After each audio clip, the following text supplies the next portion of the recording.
आपने शायद Chinese bamboo की स्टोरी जरूर सुनी होगी।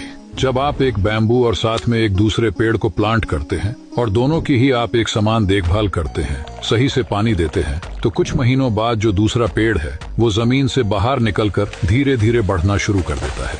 लेकिन बैम्बू के ऊपर कोई ग्रोथ नजर नहीं आती। फिर भी आप उसे पानी देते जाते हैं और साथ में वो दूसरे पेड़ को भी संभालते जा रहे हैं। 4 साल बाद वो दूसरा पेड़ एक पौधे से बड़ा पेड़ बन गया होता है, लेकिन उस बैम्बू पे आपको थोड़ी भी ग्रोथ नहीं दिखती है। लेकिन पूरे 5 साल बाद वो बैम्बू जमीन से बाहर निकलना शुरू होता है और आपको जानकर हैरानी होगी कि जमीन से बाहर निकलने के बाद सिर्फ 6 हफ्तों के अंदर ही वो बैम्बू 80 से 90 फुट ऊंचा चला जाता है, जो बाकी सभी पेड़ों से कई ऊंचाई पर होता है। तो क्या ये बैम्बू सिर्फ 6 हफ्तों में ही इतना बढ़ गया?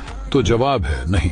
जब बाकी सब पेड़ बाहर की हवा का, बाहर के एनवायरनमेंट के मजे ले रहे थे, तब बैम्बू जमीन के अंदर अपनी रूट्स यानी अपनी जड़ें मजबूत कर रहा था। और पूरे 5 साल बाद अपने रूट को मजबूत बनाने के बाद बैम्बू कुछ ही हफ्तों में आसमान की ऊंचाई को छू लेता है।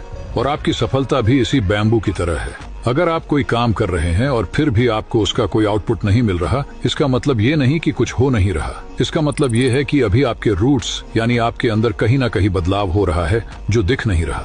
और ये बदलाव जब बाहर होना शुरू होगा तो ये भी आपको कुछ ही वक्त में आसमान की ऊंचाई पे लेकर जाएगा।